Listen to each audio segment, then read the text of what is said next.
ஏகனை போற்றி எனையாளும் ஈசனை போற்றி பிரணவத்தின் பொருள் தந்து தகப்பன் சுவாமி என்று பெயர் கொண்ட என் குருநாதா போற்றி கதாசனம். என்னை எல்லாரும் சுகமாகவும் சந்தோஷமாகவும் இருக்கிறீர்களா? கண்டிப்பா இருப்பீங்க, இருக்கணும். எல்லாருமே மனசுக்கு நிம்மதியாக வாழ கற்றுக்கலாம். அதுவே வாழ்க்கையின் மிக அருமை. நம்ம சுக்ர ஆஸ்ட்ரோவே சேனல் உங்களை அன்போடு வரவேற்கிறது. இன்றைய பதிவு எதிர்வரும் தமிழ் வருடம் பராபவ வருடத்தினுடைய வருஷ பலன்கள் நமது துலாம் ராசினியர்களுக்கு எப்படி இருக்கு அப்படிங்கிறத நாம் பார்க்கலாம். முதல்ல உலகம் வாழ் தமிழ் மக்களுக்கு எனது இனிய தமிழ் புத்தாண்டு நல்வாழ்த்துக்கள். துலாம் காலபுருஷ தத்துவத்தின் 7வது வீடு. 7ஆம் வீடு அப்படின்னு சொல்லக்கூடியது பொதுவாக சமுதாயம், ஜன நெருக்கம், நண்பர்கள், கூட்டாளிகள், வாழ்க்கை துணை, உற்ற தோழங்கள், தோழிகள் அப்படின்னு சொல்லக்கூடியது, காதல் அப்படின்னு சொல்லக்கூடியது, வாழ்க்கை துணையில் வரக்கூடிய மிக நேர்த்தியான ஒரு அமைப்பு, அம்சம் அப்படின்னு சொல்லக்கூடிய அந்த தாம்பத்தியம் அப்படின்னு சொல்லக்கூடிய அமைப்புகள் எல்லாம் சொல்லக்கூடியது இந்த 7வது ராசி, அதாவது காலபுருஷ தத்துவத்தின் 7வது ராசி அப்படின்னு சொல்லுவோம். இது ஆண் ராசியாக இருந்தாலும் முழுக்க முழுக்க பெண்மையின் முழு தனித்துவம் இருக்கும் அந்த இடத்துல. ஆனால் இதில் இடையில இருக்கக்கூடிய சுவாதி நட்சத்திரம் அப்படின்னு சொல்லக்கூடியது முழுமையான பெண் நட்சத்திரம் அப்படின்னு சொல்லக்கூடியது. இங்கே சுக்கிரன் ஆட்சி நாயகன் அப்படின்னு சொல்லக்கூடிய இந்த ராசியினுடைய நாயகன் சுக்கிரன். இங்கே அவருக்கு மூலத்திரிகோணம் அப்படின்னு சொல்லக்கூடியது, பேஸ் அப்படின்னு சொல்லக்கூடிய அந்த சுக்கிரனுடைய அடிமட்ட வீடு, அதாவது ரொம்ப அடித்தளம் போட்டு உட்காந்துருக்கக்கூடிய வீடு அப்படின்னு சொல்லக்கூடியது இந்த துலாம் வீடு. அதில் அந்த சுவாதி அப்படின்னு சொல்லக்கூடியது முழுமையாக பெண்மைத்துவம் அப்படின்னு சொல்லக்கூடிய ஒரு அமைப்பை கொண்ட நட்சத்திரம் அப்படிங்கிறதுனால இந்த ராசி நேயர்கள் அப்படின்னு சொல்லக்கூடியவங்க முழுமையான அந்த பெண்மைத்துவம் அப்படின்னு சொல்லக்கூடியது அவங்ககிட்ட நிறைய மேலோகி இருக்கும். இதில் இருக்கக்கூடிய நட்சத்திரத்தினர் அப்படின்னு பார்த்தோம் அப்படின்னா கன்னிராசியிலிருந்து விடுபட்டு போன செவ்வாயினுடைய சித்திரை 3-4 பாதங்களும், ராகுனுடைய சுவாதி 1, 2, 3, 4 பாதமும், குருவனுடைய விசாகம் 1 பாதம் 2, 3, அதாவது 1, 2, 3 விசாகத்தினுடைய 1, 2, 3 பாதங்களும் இருக்கும். அதாவது ராகுனுடைய 4 பாதம், குருவனுடைய 3 பாதம், விசாகம் 3 பாதங்களும், ராகுனுடைய சுவாதி 4 பாதங்களும், செவ்வாயினுடைய சித்திரை 2, 3 பாதங்களும் இந்த இடத்துல இருக்கு. இந்த சித்திரைக்கு அதிதேவதை அப்படின்னு சொல்லக்கூடியது விஸ்வகர்மா. ராகு அப்படின்னு சொல்லக்கூடிய சுவாதியினுடைய நட்சத்திரத்துக்கு அதிதேவதை அப்படின்றது அஷ்டலட்சுமின்னு சொல்லுவோம், அல்லது லட்சுமி தாயார் அப்படின்றத சொல்லுவோம். அதான் முழுமையான சுக்கிரனுடைய ஆகர்ஷணம் கொண்ட ராசி அப்படின்றதுனால அந்த இடத்துல சுவாதியினுடைய நட்சத்திரம் அப்படின்றது இருக்கிறதுனால இங்க அந்த லட்சுமி தாயாருடைய முழு அம்சம் இந்த இடத்துல இருக்கும். அப்ப இந்த இடம் அப்படின்றது முழுக்க முழுக்க பணம் அப்படின்னு சொல்லக்கூடியது, ஆடம்பரம், பிரத்யேகமா சொல்லக்கூடியது உடனடியான தயாரிப்பு அப்படின்னு சொல்லக்கூடியது. இது எல்லாமே இப்போதைக்கு இப்போ வரக்கூடிய ஆடை தயாரிப்புல ரெடிமேட் அப்படின்னு சொல்லக்கூடியது உடனுக்குடனே தயாரித்து வச்சிருப்பாங்க, போனோம் நம்ம எடுத்து வந்துருக்கலாம். உணவு அப்படின்னு சொல்லக்கூடியதையும் உடனுக்குடன் தயாரித்த உணவு அப்படின்னு சொல்லக்கூடியது, அதாவது ரெடிமேடா இப்போ சொல்லக்கூடிய லேட்டஸ்டாக சொல்கிறேன் இல்லையா, ஆர்டர் பண்ணி வாங்கி சாப்பிட இல்லையா, ஸ்விக்கி பக்கத்துலேயே ஹோட்டலில் கூட சொல்லி அவங்ககிட்ட வாங்கி சாப்பிட்றது அப்படின்ற மாதிரியான ஒரு விஷயங்கள் எல்லாமே இந்த ஆயத்தம் அப்படின்னு சொல்லக்கூடிய உடனடி தயாரிப்பு அப்படின்னு சொல்லக்கூடிய அமைப்பை கொண்டு வந்தால் இந்த இடத்தினுடைய முழுமையான ஒரு தாற்பயம். இங்கே இதனுடைய 7ஆம் பாவம் அப்படின்னு சொல்லக்கூடிய மேஷத்தினுடைய அமைப்பு அப்படின்னு சொல்லக்கூடியதுல முழுமையாக அதிகாரமும் அன்பும் இருக்கும். இங்க அன்பு அதிகமா இருக்கும், அதிகாரம் இருக்காது, ஆனாலும் நேர்மை அதிகமா இருக்கும். இப்ப இங்க இந்த சுவாதியினுடைய அதிதேவதை அப்படின்னு சொல்லி பார்த்தோம்னா லட்சுமி. இங்க விசாகம் அப்படின்னு சொல்லக்கூடிய 1, 2, 3 பாதத்துக்கு அதிதேவதை அப்படின்றது குருவனுடைய விசாக நட்சத்திரத்துக்கு அதிதேவதை அப்படின்றது சண்முகர் அப்படின்னு சொல்லுவோம். அது முருகனை குறிக்கக்கூடிய ஒரு அமைப்பு, அதாவது சண்முகர் அப்படின்னு சொல்லுவோம். அப்ப இந்த 3 நட்சத்திரங்களுடைய அதிதேவதைகளை வணங்கி வருபவர்களுக்கு ஒரு நன்மையான பலன்களை கொடுப்பார்கள் அப்படின்றது அந்த அதிதேவதைகளுடைய சிறப்பு இந்த இடத்துல. அதே மாதிரி இந்த சுக்கிரனுடைய வீடு 7ஆம் வீடு அப்படின்னு சொல்லக்கூடிய இந்த அமைப்பில் இந்த 9 நட்சத்திர பாதங்களையும் கொண்டு சுக்கிரனை ராசி நாயகனாக கொண்டு ஜனனம் செய்தவர்கள் துலாம் ராசினியர்கள். பொதுவாக இவங்களுக்குன்னு ஒரு தனி சிறப்பு என்ன அப்படின்னா, துலாம் ராசினியர்கள் ஒரு வியாபாரம் நிமித்தமாக அல்லது வியாபாரம் செஞ்சுட்டு இருக்கக்கூடிய இடத்துல முதல்ல அந்த குத்து வழக்கு ஏற்றுறாங்கனாலே அந்த வியாபாரம் நல்ல செழிப்பாக வளரும். எங்கேயும் ஒரு 4 பக்கம் நான் கடை வச்சுட்டேன் சார், அந்த 4 பக்கம் கடை வச்சு எனக்கு ஒரு லாபம் தரலை, அந்த லாபம் இல்லாத ஒரு நோக்கத்திலேயே நான் என்னுடைய கடை முதலீடு இழந்து நான் போயிட்டு இருக்கேன் அப்படின்னு சொன்னால், துலாம் ராசினியர்கள் யாராவது இருந்தாங்க அப்படின்னா அவங்கள கூப்பிட்டு போயிட்டு முதல்ல அவங்களுக்கு ஒரு மரியாதை செஞ்சு அந்த வியாபார ஸ்தலத்தில் முதல் வியாபாரம் அவங்க தொடங்கி வச்சு கொடுத்தாங்க அப்படின்னா அந்த வியாபாரம் வந்து நாளுக்கு நாள் மென்மேலும் பெருகும். காரணம், இதனுடைய அடையாளம் அப்படின்றது வந்து தராசு.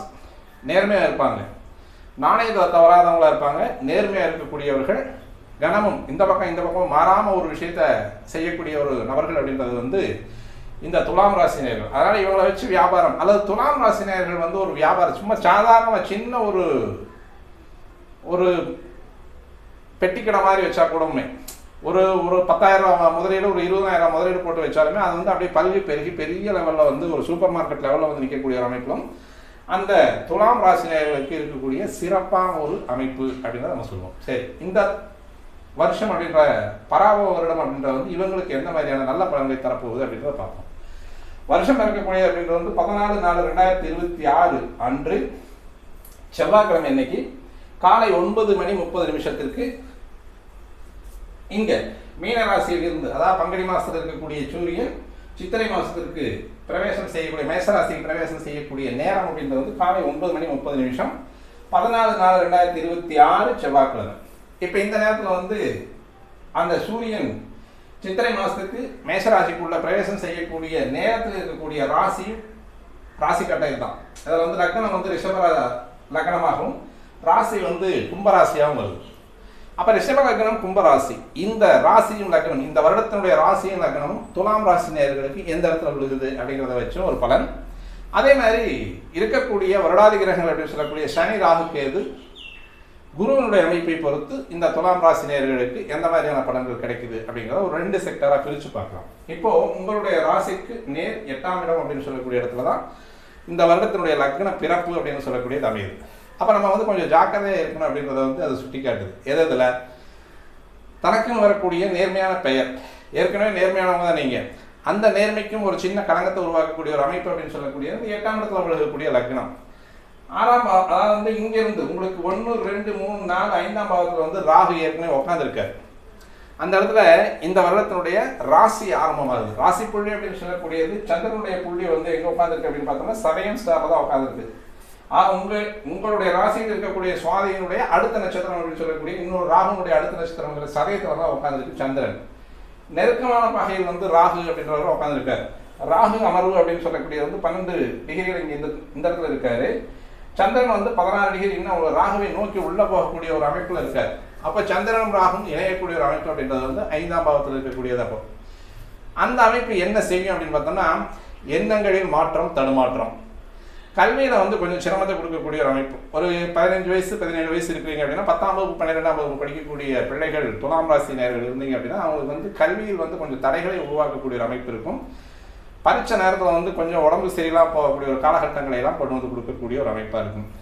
இதே நேரம் அதாவது அது டீனேஜ் அப்படின்னு சொல்லுவாங்க, 13, 14, 15, 16 இந்த டீனேஜில் இருக்கக்கூடியவங்க தான் வந்து அந்த 17, 19, 15 வயசுல இருக்கிறவங்க.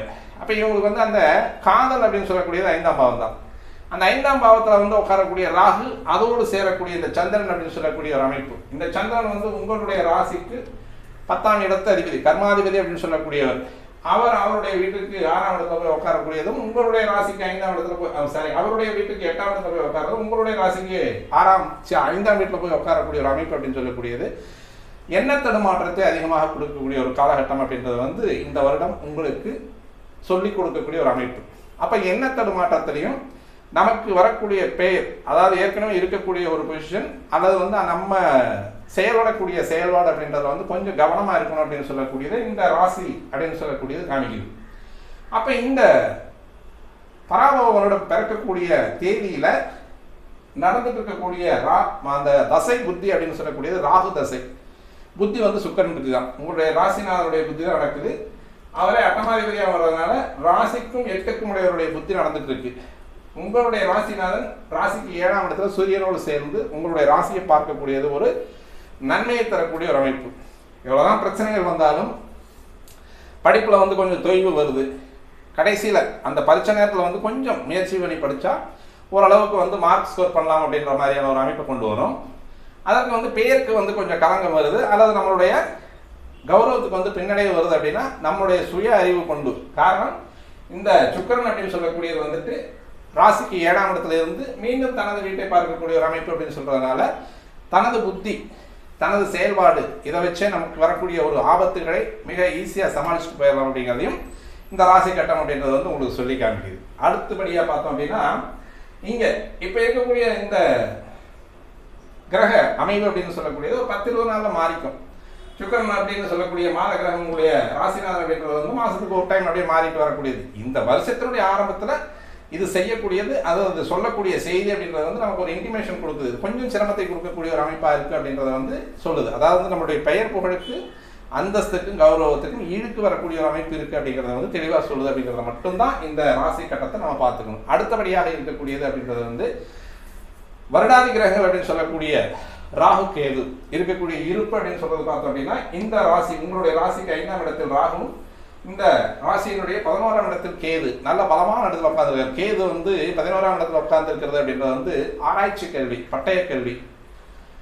அடுத்து வந்து உங்களுடைய குடியிருப்புகள் இருந்து, அதாவது உங்களுடைய சொந்த ஊர்ல இருந்து வெளிநாடுகளுக்கு போய் மேற்படிப்பு அப்படின்னு சொல்லக்கூடிய உயரிய கல்விகளை படிக்கக்கூடிய ஒரு அமைப்பு அப்படின்னு சொல்றதுக்கான வாய்ப்புகளை வந்து இந்த கேது பகவான் நல்ல தெளிவான முறையில் கொடுப்பார்.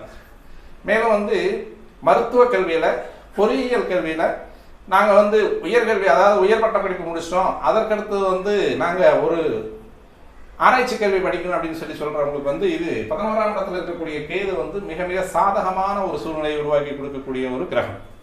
அதே மாதிரி 5ஆம் பாவத்தில் இருக்கக்கூடிய ராகு அப்படின்னு சொல்லக்கூடியது தற்போதைக்கு, அதாவது வந்து இப்போ திருமணமானவர்கள், அதாவது கல்யாணமானவங்க வந்து கொஞ்சம் ஒரு 2 வருஷம் 3 வருஷம் போனவங்களுக்கு வந்து இந்த வருஷம் ஏதாவது குழந்தை பேர் எதிர்பார்க்கலாமா அப்படின்னா கொஞ்சம் இந்த வருஷம் வந்து அது கொஞ்சம் சிரமத்தை கொடுக்கக்கூடிய ஒரு அமைப்பாக தான் இருக்கும். அதாவது வந்து இந்த ராகு கேதுனுடைய பயிற்சி வரைக்கும் 2026 டிசம்பர் வரைக்கும் ராகு இதே இடத்துல தான், கேது அதே இடத்துல தான். இப்போ வந்து ராகு கேதுனுடைய அமைப்பு அப்படின்னு சொல்லக்கூடியது பொதுவாக கல்விக்கு ஒரு உகந்த காலம், கல்விக்கு அவர்களுடைய சப்போர்ட் அப்படின்றது வந்து ரொம்ப ரொம்ப அதிகமாக இருக்கும். அதே மாதிரி வந்து சுகவீனம் அப்படின்னு சொல்லக்கூடியதும் காதல் அப்படின்னு சொல்லக்கூடியதும், அதில் காதலில் இடுக்கு காதல் தோல்வி, சிலருக்கு வந்து காதல் வந்து கைகூடக்கூடிய ஒரு அமைப்பு இருக்குது, சிலருக்கு காதல் தோல்வி இருக்கக்கூடிய ஒரு அமைப்பு இருக்குது. காரணம் உங்களுடைய தசா புத்தி எப்படி இருக்குது அப்படின்றத பொறுத்து வந்து இந்த ராகுனுடைய அமைப்பு அப்படின்றது உங்களுக்கு நன்மையை தரக்கூடிய ராகுவோ அல்லது கெடுதியை தரக்கூடிய ராகு அப்படின்றது வந்து இவர் அதற்கு தகுந்த மாதிரியான பலன்களை கொடுக்கக்கூடிய ஒரு அமைப்பு. பொதுவாக 5ஆம் இடத்தில் இருக்கக்கூடிய ராகு பொது பலன் அப்படின்னு சொல்லக்கூடிய அமைப்பில் அவர் கொஞ்சம் மன அமைதியை கெடுக்கக்கூடிய ஒரு அமைப்பாக இருக்கக்கூடிய அமைப்பு தான் அந்த 5ஆம் இடத்தில் இருக்கக்கூடிய ராகு. அதை மட்டும் கொஞ்சம் கவனமாக வச்சுக்கணும். அடுத்து பார்த்தோம் அப்படின்னா உங்களுக்கு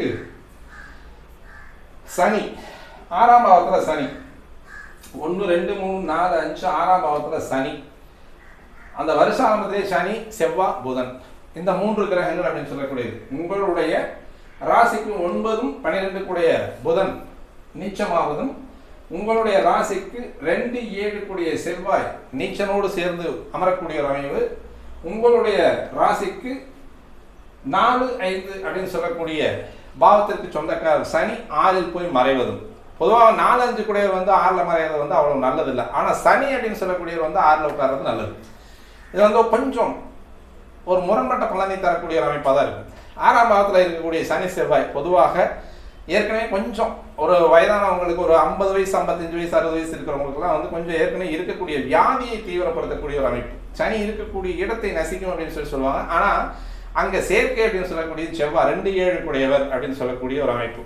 பொதுவாக இந்த லக்னம் அல்லது ராசி அப்படின்னு சொல்லக்கூடியது சர ராசியாக வர்றதுனால பொது பாதகாதிபதிகள் அப்படின்னு சொல்லக்கூடிய 2 7 கூடியவர் போயிட்டு 6ஆம் பாவத்தில் உட்காரக்கூடிய ஒரு அமைப்பும், 4 5 கூடியவர் அப்படின்னு சுக பஞ்சமஸ்தானாதிபதி அப்படின்னு சொல்லக்கூடிய சனி அந்த 6ஆம் பாவத்தில் போய் உட்காரக்கூடிய ஒரு அமைப்பு அப்படின்னு சொல்லக்கூடியது கொஞ்சம் உடல்நலக்கேடு அப்படின்னு சொல்லக்கூடியதை கொடுப்பான்.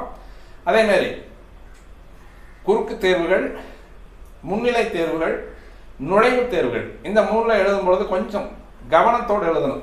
இந்த தடவை வந்து கொஞ்சம் ப்ரிப்பேர் பண்ணுறவங்க வந்து ரொம்ப அதிகப்படியாக வந்து கொஞ்சம் மெனக்கெட்டு படித்து போனாலுடைய அந்த 6ஆம் பாவத்தில் இருக்கக்கூடிய சனி உங்களுக்கு வந்து பலனை தருவதற்கு கொஞ்சம் சிரமப்படக்கூடிய ஒரு அமைப்பாக இருப்பார். காரணம் வந்து 6ஆம் பாவத்தில் இருக்கக்கூடிய சனியினுடைய பார்வையும் 8ஆம் இடத்திற்கு விழுகக்கூடிய ஒரு அமைப்பு.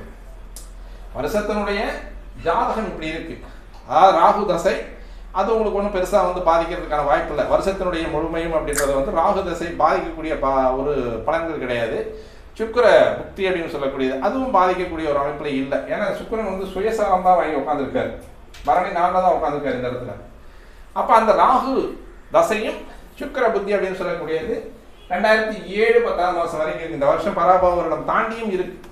அப்போ அதனால் வந்து அந்த ராகு தசையில் புக்தி அப்படின்றது வந்து சுக்கிர புக்தி வந்து பெருசாக பாதிக்காது.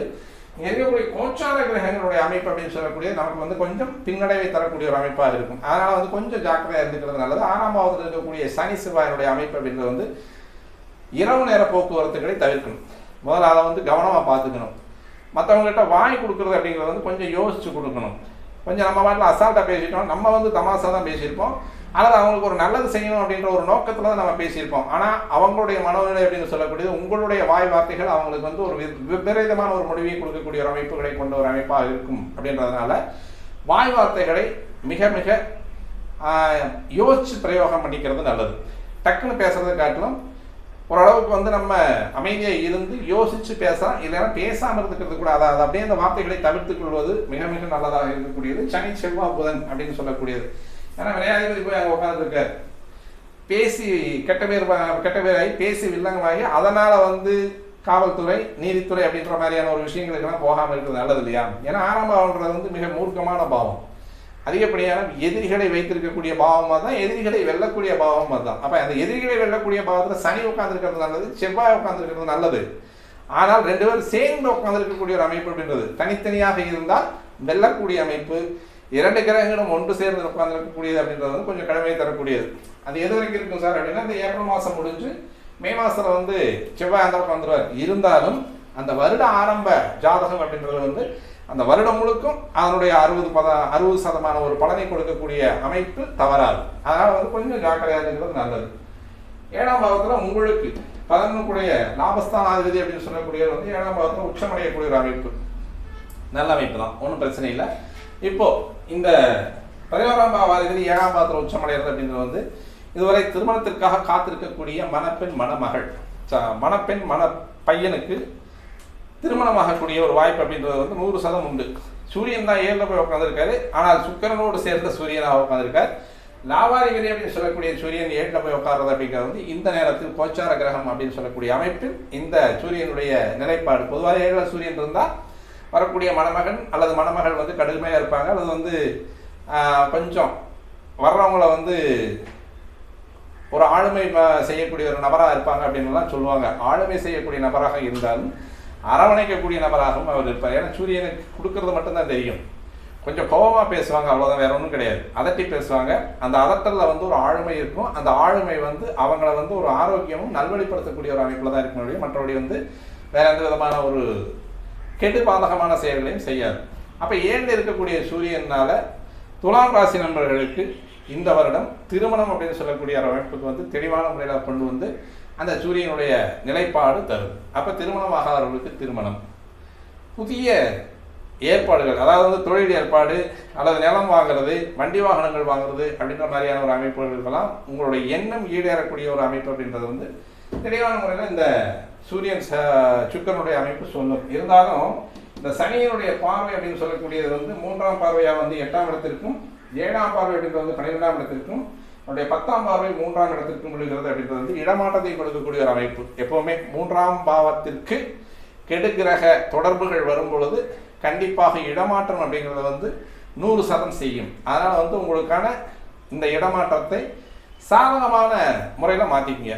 இந்த ஊருக்கு போனால் நல்லா இருக்கும், அல்லது அந்த ஊருக்கு போனால் பிழைப்புத்தனமோ அல்லது வாழ்க்கைக்கோ நம்ம போகிறது அப்படின்ற மாதிரி நீங்கள் எங்கே முடிவு பண்ணி வச்சுருக்கீங்களோ அந்த ஊருக்கு வந்து போகும்போது அந்த சாதகமான பலன்களை தரக்கூடிய ஒரு காலகட்டமும் இந்த சனியினுடைய அமைப்பால் வரும். 12ஆம் பாவத்தை சனி பார்க்கறது அப்படிங்கிறது வந்து தொலைதூர பயணத்தை குறிக்கக்கூடிய ஒரு அமைப்பு. அப்போ அந்த தொலைதூர பயணம் அப்படின்னு சொல்லக்கூடியது கண்டிப்பாக வெளிநாடுகளுக்கு சென்று வேலை தேடுபவர்களுக்கும் இந்த வருடம், இந்த பராபவ வருடம் அப்படின்றது வந்து துலாம் ராசி நேயர்களுக்கு மிக மிக ஒரு நல்ல பலனை தரக்கூடிய ஒரு அமைப்பாக இருக்கும். அந்த சனியினுடைய அமைப்பு 6ஆம் பாவத்தில் இருக்கிறது வந்து அந்த 6ஆம் பாவத்தில் இருக்கக்கூடிய நோய் பகை இதில் வந்து கொஞ்சம் அதிகப்படுத்தினாலும் மற்ற எல்லா பலன்களையும் வந்து தெளிவான முறையில் உங்களுக்கு வந்து சாதகமான பலன்களை செய்வார். ஏன்னா 6ல் உட்காந்து இருக்கக்கூடிய சனி அல்லவா, செவ்வாயோடு சேர்ந்துருக்கிறனால கொஞ்சம் சிரமத்தை கொடுப்பார். அந்த செவ்வாய் தவிர்க்க அந்த பக்கமாக போனதுக்குனாலேயோ அவர் அங்கே தான் இருக்க போகிறார். 2027 வரைக்கும் அவர் அங்கே தான் இருக்க போகிறார். இருந்தாலும் இந்த வருட ஆரம்பம் அப்படின்னு சொல்கிறது ஒரு 60% பேசணும் அப்படின்றனால கொஞ்சம் சிரமமாக கொடுக்கும், அந்த நோய் நொடிகளை கொடுக்கும். அதன் மூலமாக நம்ம கொஞ்சம் ஜாக்கிரதையாக இருந்துக்கணும். மற்றபடி வந்து வெளிநாடுகளுக்கு போகிறவங்களுக்கு தடையில்லாத ஒரு அந்த வெளிநாட்டு பயணம் கிடைக்கிறதும் வேலை கிடைக்கக்கூடியதும், அதேமாதிரி 3ஆம் இடம் அப்படின்னு சொல்லக்கூடிய இடத்துக்கு பார்க்குறது அப்படின்றதுனால வந்து நீங்கள் வீடு மாற்றுறதா இருந்தாலும் சரி, ஊர் மாற்றுறதா இருந்தாலும் சரி, வேலையில் வந்து பணி நிமித்தம் காரணமாக வேற எங்காவது வந்து உயர் பதவிக்கான ஒரு வாய்ப்பை கொடுத்து இடமாற்றம் அப்படின்றத வந்து இந்த சனி செஞ்சு கொடுப்பார் அப்படின்றத வந்து கொஞ்சம் சந்தேகம் இல்லை. அடுத்தபடியாக இந்த குரு வந்து மாறக்கூடிய இடம் அப்படின்றது வந்து பொதுவாக இந்த ரிஷப ராசிக்கு இப்போ 9ல் ஓடி போனவங்க 9ல் குரு அப்படின்னு சொல்றது நல்ல விஷயம்தான். இது வரைக்கும் ஒரு நல்ல பலன்களை கொடுத்து கொண்டிருந்த குரு 10க்கு வரக்கூடிய ஒரு அமைப்பு அப்படின்றது வந்து கூடவே மாந்தி இருக்காது இந்த வருட ஜாதகத்தில். இந்த குருவோடு சேரக்கூடிய மாந்தி அப்படின்றது வந்து பொதுவாக பிள்ளைகளின் நலனில் அக்கறை எடுத்துக்கொள்ளக்கூடிய ஒரு அமைப்பு அப்படின்றது ஒரு விஷயம் கண்டிப்பாக தெரிஞ்சுக்கணும். 10ல் குரு வரும் பொழுது 10ல் வந்து எந்த ஒரு கிரகமே சுபகிரகமாக இருந்தாலும் சரி அசுபகிரகமாக இருந்தாலும் சரி 10ல் வரக்கூடிய கிரகம் ஒரு கடுமையை தரக்கூடிய பலனை தருகிறது அப்படின்றத வந்து மாற்றமே இல்லை. அந்த மாற்றம் இல்லாததுக்கு வந்து பொதுவாக அந்த இடத்துல ஏற்கனவே உங்களுக்கு 10ஆம் இடத்துல இந்த வருஷ ஜாதகத்தில் வந்து மாந்தி உட்காந்துருக்கு. அதோடு சேரக்கூடிய குரு அப்படின்னு சொல்லக்கூடியது வயசானவங்க யாராவது இருந்தாங்கன்னா அவங்களுடைய உடல்நலம் கவனிக்கப்பட வேண்டியது. அப்படி இல்லை அப்படின்னா அவங்களுடைய பிரிவு மறுக்க முடியாத ஒரு விஷயம். அதை வந்து அதில் காம்ப்ரமைஸ் பண்ணிக்க முடியாது. அது வந்து 10க்கு குருவோ அல்லது சனியோ இல்லை அந்த ஜாதகத்தில் வந்து 10ஆம் இடத்துல ஒரு கிரகம் இருக்கும்போது அதனுடைய கிரக தசையோ புத்தியோ நடக்கும்போது கண்டிப்பாக வந்து அந்த கர்மகாரியம் அப்படின்னு சொல்லக்கூடிய ஒன்று நிறைவேற்றி தரக்கூடிய ஒரு அமைப்பாக இருக்கும். இதில் இன்னொரு விஷயம் இதையும் செய்யும். இதுவரையில் ஒரு 4 வருஷம் ஜோசாச்சார் எங்களுக்கு கல்யாணம் ஆகி குழந்தை இல்லை, நாங்கள் நிறைய செயற்கை முறையில் வந்து முயற்சி பண்ணி பார்த்துட்டோம், அதெல்லாம் வந்து எங்களுக்கு கை விடலை அப்படின்னா அந்த குழந்தை பேர் வருவதற்கான வாய்ப்பும் அந்த இடத்துல இருக்குது. ரெண்டுமே செய்யும். ஒன்று நல்லதையும் செய்யும், ஒன்று கெடுதலையும் செய்யும். தொழிலை பொறுத்த வரைக்கும் கொஞ்சம் கை வைக்கக்கூடிய அமைப்பு தான். அதாவது வந்து எப்போவுமே செஞ்சுட்டு இருக்கக்கூடிய ஒரு கொள்முதல் தொழிலில் உங்களுடைய சொந்த வியாபாரத்தில் கொஞ்சம் தேக்க நிலையை உருவாக்கக்கூடிய ஒரு அமைப்பு. ஏற்கனவே நான் வந்து ஒரு கம்பெனியில் வேலை செஞ்சுட்ருக்கேன் அப்படின்னா உங்களுக்கு மேலே இருக்கக்கூடிய உங்களுடைய ப்ரெஷர் வந்து அதிகமாக இருக்கும். நான் எம்ப்ளாயி சார் அப்படின்னா உங்களுடைய ஹையர் ஆஃபீஸியலில் வந்து கொஞ்சம் உங்களுக்கு அந்த வேலை பழு அப்படின்னு சொல்லக்கூடியது கண்டிப்பாக வரும். ஏன்டா இந்த வேலையில் இருக்கும் அப்படின்ற மாதிரியான ஒரு மனநிலைக்கு நான் கொண்டு வந்து விட்டுரும். 10ல் வரக்கூடிய குரு அப்படின்னு சொல்லக்கூடியது அந்த பாவகத்தினுடைய காரகத்துவம் என்னவோ அந்த பாவத்தினுடைய குணம் என்னவோ அந்த குணத்தின் மேலே மெதுவாக கை வைக்கும். ரொம்ப அதீதமாக கை வச்சு அழுத்தம் கொடுத்து இந்த வேலையை விட்டு நம்ம வெளியே போயிடலாமா அப்படின்ற மாதிரியான ஒரு யோசனை எல்லாம் கொடுக்கும். ஆனாலும் அதை விட்டால் வேறு வழி கிடையாது. அதில் தான் இருந்தாகணும், அதில் தான் பொழைச்சாகணும், வேறு வழி இல்லை. இருக்கிற வேலையை விட்டோம்னா ஏற்கனவே இருக்கிற வேலையை விட்டே ஓடு அப்படின்னு சொல்லுது. புதுசாக ஒரு வேலை கொடுக்க போகுதா? கண்டிப்பாக கிடையாது. அப்போ இருக்கிற வேலையில் அப்படியே ஒட்டிக்க வேண்டியதான். எவ்வளோ சிரமம் வந்தாலும் சரி அப்படி வலிச்செறிஞ்சு அந்த பக்கமாக போட்டு நம்ம வாட்டில் நம்ம வேலையை பார்த்துட்டு இருக்க வேண்டியதான். கேட்கலை அப்படின்னு போயிட்டே இருக்கணும், அவ்வளோதான். வேறு ஒன்றுமே கிடையாது. காது கேட்காது, கண்ணு தெரியாது, ஏதோ கொடுக்குறத செஞ்சுட்ருக்கேன். இந்த ஒரு வருஷம் வந்து அந்த 10ஆம் இடத்துல இருக்கக்கூடிய குரு நகர வரைக்கும் நம்ம வந்து கொஞ்சம் சிரமத்தை அனுபவிக்க வேண்டிய ஒரு விதத்தில் தான் அந்த குருவனுடைய நிலைப்பாடு இருக்குது. சரி, 10ல் இருக்கக்கூடிய குரு இந்த மாதிரியான தொழிலில் வந்து கஷ்டத்தை கொடுக்குறாரு. அவருடைய பார்வைகள் எங்கே இருக்குது அப்படிங்கிறத பார்ப்போம். ஏன்னா அந்த பார்வைகள் அப்படின்றது வந்து கொஞ்சம் சுபபலங்களை தரக்கூடிய பார்வைகள் அல்லவா. அதனால் அங்கே இருக்கக்கூடிய குருவனுடைய பார்வை உங்களுக்கு 2ஆம் இடம் அப்படின்னு சொல்லக்கூடியது, 4ஆம் இடம் அப்படின்னு சொல்லக்கூடியது, 6ஆம் பாவம் அப்படின்னு சொல்லக்கூடியது, தன்னுடைய சொந்த வீட்டை திருப்பி பார்க்கக்கூடிய ஒரு கிரகம் அப்படின்னு சொல்லக்கூடிய அமைப்பு. 10ஆம் பாவத்தில் வரக்கூடிய குருவனுடைய பார்வை சனி மேலே விழுகிறது. இப்போ 4-5 குடனுடைய அந்த 4-5 கூடிய கிரகத்தின் மேலே பார்வை விழுவது. பொதுவாக வந்து சனியினுடைய பிரஸ்தாபத்தின் மேலே குருவனுடைய பார்வை விழுகிறது அப்படிங்கிறது வந்து மிக ஒரு நேர்த்தியான பலனை கொடுக்கக்கூடிய ஒரு அமைப்பாக இருக்கும். அப்போ அந்த தொழிலில் வரக்கூடிய தொழிலை வந்து எப்படியும் சமாளிச்சுக்கலாம். தொழிலில் வந்து நஷ்டம் வர்ற மாதிரி தெரியும், தொழில் வந்து நம்மளை கைவிட்டு போகிற மாதிரி தெரியும். இருந்தாலும் அதை அப்படியே வந்து கொஞ்சம் ஏதோ ஒரு அதாவது வந்து டெட் எண்டுன்னு சொல்ல முடியாது, சும்மா அந்த பானலேருந்து கொஞ்சம் தாண்டும், அவ்வளோதான். அதை மட்டும் கொஞ்சம் அப்படியே மேனேஜ் பண்ணிட்டு வந்தோம்னா அந்த ஒரு வருஷம் வந்து கொஞ்சம் தெளிவாக போயிருக்கு. என்ன காரணம் அப்படின்னா குருவனுடைய பார்வை சனி மேலே விழுகிறது. ஒரு பலத்த பண மூட்டையை வைத்திருப்பவனுடைய பார்வை உழைப்பாளியின் மேலே படுவது. அப்போ அந்த உழைப்பாளிக்கு ஏதோ ஒரு வேலையை கொடுக்கணும். அவன் பார்வையில் வந்து ஒரு முதலாளிக்கு முன்னால் ஒரு தொழிலாளி இருந்தால் சும்மா இருக்க மாட்டான். அந்த வேலையை செய், இந்த வேலையை செய், தோப்பில் போய் 2 மட்டையை பிடிங்கி போடு, காட்டுக்குள்ளே போய் 2 பூட்டை பிடிங்கி போடு அப்படின்னு சொல்லியிருப்பான் இல்லையா. அது மாதிரியான அந்த குருவனுடைய பார்வை சனி மேலே விழுகிறது. தொழிலாளி அப்படின்னு சொல்லக்கூடிய உழைப்பாளி மேலே விழுகிறது அப்படின்றது வந்து கண்டிப்பாக ஏதோ ஒரு வகையில் நம்மளுடைய வேலைக்கு எந்த விதமான ஆபத்தையும் தரக்கூடிய ஒரு நிலைப்பாட்டில் இல்லை. அதான் 6ஆம் இடத்துல இருக்கக்கூடிய சனி செய்யக்கூடிய அந்த உபாயம் அப்படின்னு சொல்லக்கூடியது உங்களுக்கு. அதுக்கடுத்தபடியாக 4ஆம் பாவத்தை பார்க்கறது. இது வரைக்கும் நான் வீடு வாங்கலை சார், எனக்கு வீடு வாங்கணுன்ற ஆசை இருந்து இது வரைக்கும் எனக்கு அது வந்து எண்ணம் கை கூடவில்லை. இந்த தடவை வந்து கண்டிப்பாக அது வந்து கைகூடி கொடுக்கக்கூடிய ஒரு அமைப்பு. ஏன்னா 12 வருஷத்துக்கு ஒரு தடவை வந்து உச்சமாகக்கூடிய குரு உங்களுக்கு இந்த குருனுடைய அமைப்பு அப்படிங்கிறது வந்து 3-6 கூடியவர் தான் குரு. இவர் போயிட்டு 10ஆம் பாவத்தில் உட்காரக்கூடிய ஒரு அமைப்பு உச்சமாகிறார். 10ல் உட்காந்து உச்சமாகக்கூடிய குருனுடைய பார்வை 2, 4, 6 இடங்களுக்கு படுறது அப்படின்றதுனால சொந்தமான வாகனம் வாங்குறதுக்கான வாய்ப்புகள் இருக்கிறது. அதை நிறைவேற்றிக்கலாம். நினைச்ச மாதிரியான மாடல் அதையும் நிறைவேற்றிக்கலாம். நம்ம நினைச்ச மாதிரியான ஒரு வீடு, சின்னதாக ஒரு வீடு, அல்லது உங்களுடைய நினைவுக்கு தகுந்த மாதிரி உங்களுடைய சம்பாத்தனைக்கு தகுந்த மாதிரி வீட்டினுடைய அளவு பெருசாக இருக்கிறது அப்படிங்கிறதும் நம்ம பார்த்துக்கலாம், செஞ்சுக்கலாம். நான் முதலே சொன்ன மாதிரி இந்த கேதுனுடைய அமைப்பில் இருக்கக்கூடிய மேல்முறை கல்வி அப்படின்னு சொல்லக்கூடிய பட்டய கல்வி, ஆராய்ச்சி கல்வி, அதற்கான வாய்ப்பையும் 2ஆம் இடத்தை பார்க்கக்கூடிய குரு செஞ்சு கொடுக்கறதுல எந்த விதமான ஆட்சேபனையும் அவருக்கு இல்லை. இதை நீங்கள் அனுபவிச்சுக்கூடிய ஒரு அமைப்பில் நீங்கள் இருந்தீங்க அப்படின்னா இந்த பராபவ வருடம் அப்படின்றது உங்களுக்கு மிக நேர்த்தியான வருடமாக அமையும்னு சொல்லி இந்த வீடியோவை நம்ம முடிச்சுக்கலாம். மீண்டும் நல்லதொரு பதிவோடு உங்களை சந்திக்க வருகிற நண்பர்களே, நன்றி, வணக்கம்.